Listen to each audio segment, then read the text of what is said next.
অশান্ত বাংলাদেশ এবং সেই অশান্ত বাংলাদেশের মধ্যেই ধীরে ধীরে ধীরে ধীরে ছাত্র আন্দোলনকে কেন্দ্র করে বাংলাদেশ অগ্নিগর্ভ হয়েছে এবং নানা রকমের সমস্যা দেখা দিয়েছে। একের পর এক প্রাণহানি এবং দিনের পর দিন চাপ বৃদ্ধি এবং অব্যবস্থা, নৈরাজ্য এবং হানাহানি, মারামারি, বিভিন্ন জায়গায় বিভিন্ন রকমের সমস্যা, এই সমস্ত কিছুর যোগফলই ছিল হাসিনার বিদায়। হাসিনাকে বিদায় নিতে হয়েছিল প্রায়, সেটি আজ থেকে 18 মাস আগেকার কথা, অর্থাৎ সালটি ছিল 2024-এর অগাস্ট। সেই সময় হাসিনাকে তৎকালীন যে তিনি প্রধানমন্ত্রী ছিলেন সেই প্রধানমন্ত্রী পদ থেকে ইস্তফা দিয়ে তাকে দেশ ছাড়তে হয়েছিল। তো সেই ঘটনা সবারই জানা আছে। ক্রমে ক্রমে ছাত্র আন্দোলন ঘনীভূত হতে থাকে এবং ছাত্র আন্দোলনের যে ঝাঁজ বাড়তে থাকে, এই ছাত্র আন্দোলনের ঝাঁজ বাড়তে বাড়তে ক্রমশই হাসিনার গদিটা টলমল হয়ে গেছিল। শেখ হাসিনা তো একদিনের নেত্রী নন, তিনি বাংলাদেশের মুক্তিযোদ্ধার অন্যতম নায়ক শেখ মুজিবুর রহমানের কন্যা। তিনি বহুদিন বাংলাদেশের মসনদে ছিলেন এবং তিনি বাংলাদেশের সুখ দুঃখে জড়িয়েছিলেন, কিন্তু এমন একটি বিদ্রোহ, এমন একটি আন্দোলন এবং এমন কয়েকটি প্রাণ গিয়েছে, ক্রমেই ছাত্র আন্দোলন বাড়তে শুরু করে এবং ছাত্র আন্দোলন বাড়তে শুরু করার পরেই ক্রমশভাবেই আর তার ক্ষমতায় থাকা সম্ভব হয়নি, তাই তড়িঘড়ি করে দেশ ছাড়তে হয়েছিল। এবং অবশেষে দেখতে পাওয়া যায় যে তিনি দেশ ছাড়ার পর শেখ হাসিনার দেশ ছাড়ার পর বাংলাদেশের যে নৈরাজ্যের ছবি, শেখ মুজিবুর রহমানের মূর্তি বা স্ট্যাচুতে কালি দেওয়া, থুতু দেওয়া, সেই স্ট্যাচু ভেঙে দেওয়া থেকে শুরু করে মুজিবুর রহমানের ধানমান্ডির বাড়িতে আগুন জ্বালিয়ে দেওয়া, এই সমস্ত ঘটনা একের পর এক ঘটেছে। এবং এই ঘটনার ফলেই তৎকালীন যে স্থায়ী সরকার বা নির্বাচিত সরকারকে ফেলে দিয়ে নতুন সরকার গঠিত হয়েছিল বা নতুন সরকার শপথ নিয়েছিল, সেই তদারকি সরকার বা অন্তর্বর্তীকালীন সরকারের প্রধান উপদেষ্টা ছিলেন মোহাম্মদ ইউনূস। এই মোহাম্মদ ইউনূসের নেতৃত্বাধীন এখনও পর্যন্ত বাংলাদেশে শাসনকাল চালাচ্ছে যে সরকার, হয়তো আর কয়েকদিনের মধ্যেই বদলে যাবে, কেননা বিএনপি বিপুল সংখ্যাগরিষ্ঠতা নিয়ে ক্ষমতায় আসছে। তারেক রহমানের নেতৃত্বে বাংলাদেশে আশা করা যাচ্ছে নতুন সরকার গঠিত হবে এবং সারা বিশ্বের এখন চোখ যে বাংলাদেশের সঙ্গে ভারতের সম্পর্ক কি হবে, ভারতের সম্পর্ক কোন খাতে বইবে, সেই সমস্ত কিন্তু অনেক পরের কথা। মোহাম্মদ ইউনূস ক্ষমতায় আসার পর থেকে দেখতে পাওয়া গেছে বিভিন্ন রকমভাবে নৈরাজ্য এবং অরাজকতা দিনের পর দিন বৃদ্ধি হয়েছে। ভারতের সঙ্গে সম্পর্ক খারাপ হয়েছে। ঢাকেশ্বরী মন্দিরে ভাঙচুর, হিন্দুদের ঘরবাড়ি জ্বালিয়ে দেওয়া থেকে শুরু করে হিন্দুদের মারধর, বাংলাদেশের সংখ্যালঘু হিন্দুদের উপর অকথ্য অত্যাচার, তাদের উপর গালিগালাজ এবং নানা রকমের বিশৃঙ্খল ঘটনা ঘটতে শুরু করেছে। ভারত বিরোধী মনোভাব, বেশ কিছু ছাত্রনেতা বা বাংলাদেশের উঠতি নেতাদের ভারতের বিরুদ্ধে হুমকি দেওয়া, পাকিস্তানের সঙ্গে ঘনিষ্ঠতা বৃদ্ধি, ভারতকে চাপে রাখার প্রচেষ্টা এবং ভারতের সঙ্গে ব্যবসা বাণিজ্যের যে চুক্তি, সেই চুক্তি নিয়ে নানা রকমের সমস্যাকর পরিস্থিতি তৈরি হয়েছে। কিন্তু ভারত আজকে তারেক রহমানের জয়ের পরে যে বিএনপি নতুন সরকার গঠন করবে, সেই সরকারের উদ্দেশ্যে তারেক রহমানের কথাই হলো যে কোনো রকমভাবেই ভারত সরকার তারেক রহমানকে প্রধানমন্ত্রী নরেন্দ্র মোদীর মাধ্যমে বার্তা দিয়েছে এবং তাকে নির্বাচনে জয়লাভ করে এবং আসন্ন সরকার গড়ার জন্য শুভেচ্ছা জানিয়েছেন। এবং নরেন্দ্র মোদী এক বার্তায় জানিয়েছেন যে যেরকমভাবে বাংলাদেশের সঙ্গে ভারত বন্ধুত্বপূর্ণ সম্পর্ক রেখেছিল, আগামী দিনেও সেই সম্পর্ক বজায় থাকবে, এর কোনো অন্যথা হবে না। সব মিলিয়ে বলা যেতে পারে বাংলাদেশে যে নতুন সরকার শপথ দেবে, সেই সরকার আগে থেকে ভারতের সঙ্গে কি সম্পর্ক না করবে পরের কথা। মূলত তারেক রহমান, তিনি বাংলাদেশের প্রাক্তন প্রধানমন্ত্রী এবং প্রয়াত প্রাক্তন প্রধানমন্ত্রী বেগম খালেদা জিয়ার সুপুত্র এবং জিয়াউর রহমান, যিনি বাংলাদেশের প্রাক্তন রাষ্ট্রপতি ছিলেন এবং তিনিও মুক্তিযোদ্ধাও বটে। বাংলাদেশের যুদ্ধে যাদের গুরুত্ব অত্যন্ত পরিমাণে বেশি ছিল, তিনিও সেই তার পুত্র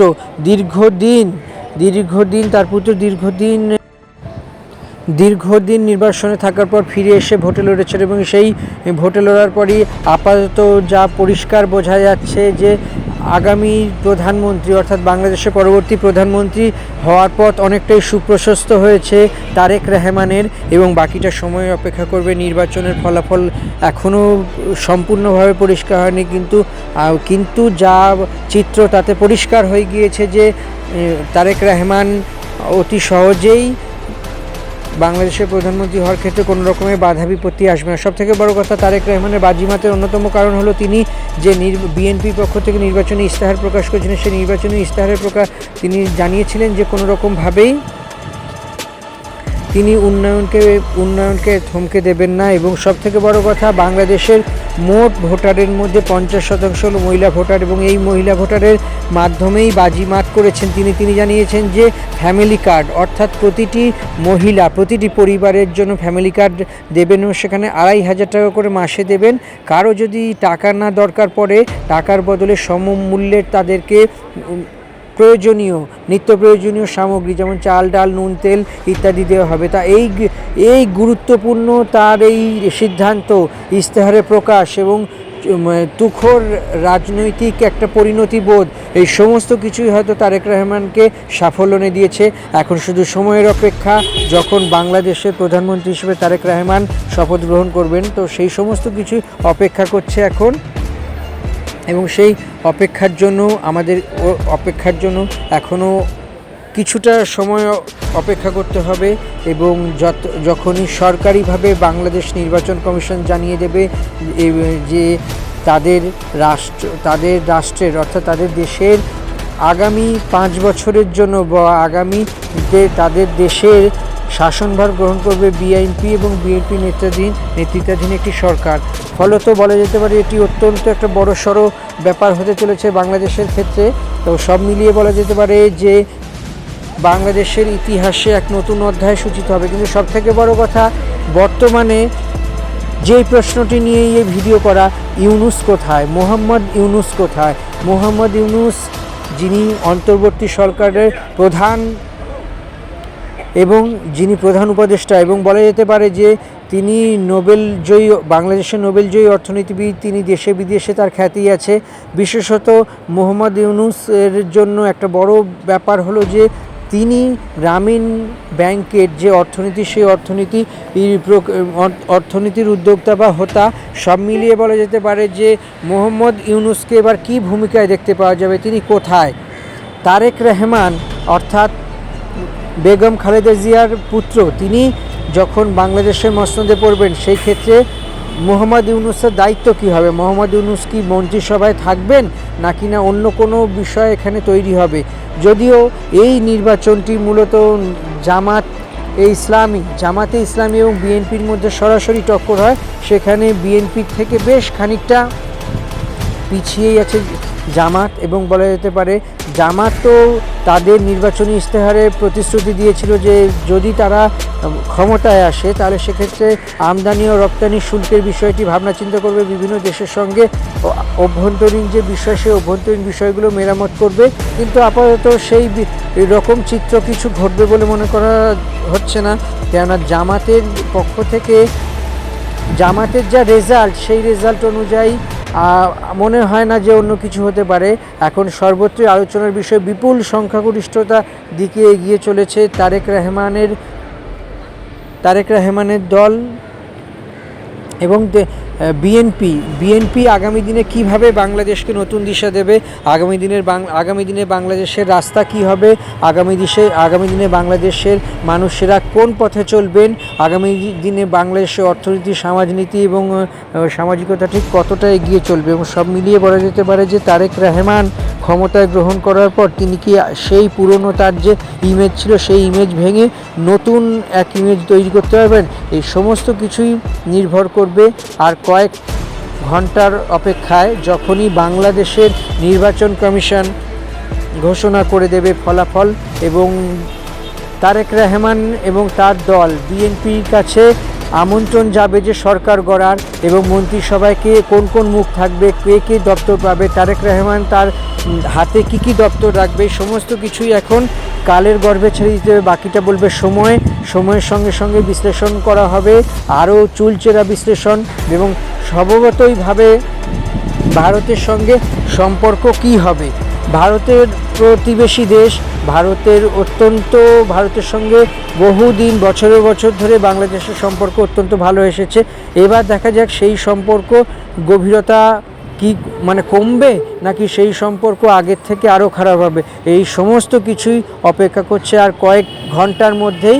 এরপরেই বুঝতে পারা যাবে আগামী দিনে বিএনপির দেখানো পথে বাংলাদেশ ঠিক কোন পথে হাঁটবে, কোন রাস্তায় হাঁটবে, বাংলাদেশের আগামী দিনের কি রাস্তা হবে। কিন্তু সর্বোপরি যেটা একটা কথাই হলো যে আগামী দিনে মোহাম্মদ ইউনূস কোন ভূমিকায় থাকবেন, নোবেলজয়ী অর্থনীতিবিদ মোহাম্মদ ইউনূসকে ঠিক কোন রূপে বাংলাদেশের মানুষ পাবে। কি তিনি বাংলাদেশের অর্থনৈতিক দিকটি দেখবেন, তিনি কি বাংলাদেশের কি হবে মানে অর্থনৈতিক উপদেষ্টা হিসেবে থাকবেন, সেই সমস্ত কিছুই এখন নির্ভর করছে বাংলাদেশের নতুন সরকার গড়ার পর কি কি সিদ্ধান্ত হবে তার উপর। আপাতত এই নিয়ে বিশেষ কোনো জল্পনার জায়গাই নেই, যা হবে সরাসরি দেখতে পাওয়া যাবে। এবং একই সঙ্গে আমাদের এই ভিডিও করার উদ্দেশ্য একটাই, যদি আমাদের ভিডিও আপনাদের ভালো লাগে, আমাদের কাজ আপনার ভালো লেগে থাকে, তাহলে অবশ্যই চ্যানেলটিকে সাবস্ক্রাইব করে দেবেন এবং বেল আইকনটি ক্লিক করে দেবেন। এরপরে যখনই আমরা ভিডিও আপলোড করব, আপনারা আমাদের ভিডিওর একেবারে সরাসরি নোটিফিকেশান পাবেন, যাতে আমাদের ভিডিও দেখতে পারেন। আর এমনভাবেই আমাদের পাশে থাকুন যাতে আগামী দিনে আপনারা অন্য নতুন ভিডিও আমাদের জন্য পরামর্শ থাকলে অবশ্যই দিন, কমেন্ট বক্সে মতামত জানান। আমরা চেষ্টা করব যদি কোনো কিছু ইমপ্লিমেন্ট করা যায় সেই করার, এবং নতুন কোনো ভিডিওর যদি আপনাদের আইডিয়া থাকে সেটিও শেয়ার করুন। পরবর্তীকালে আপনাদের সঙ্গে সেই ভিডিও নিয়ে আমরা হাজির হব। সর্বোপরি আমাদের সঙ্গে থাকুন, আমাদের ভিডিও দেখুন। আর এইভাবেই আপনাদের যদি ভালো ভিডিও আনতে পারি তাহলে মনে করব যে আমরা ভালো কাজ করছি। সব মিলিয়ে আপাতত এখনকার মতো টাটা, পরের ভিডিওতে আবার আপনাদের সঙ্গে দেখা হবে।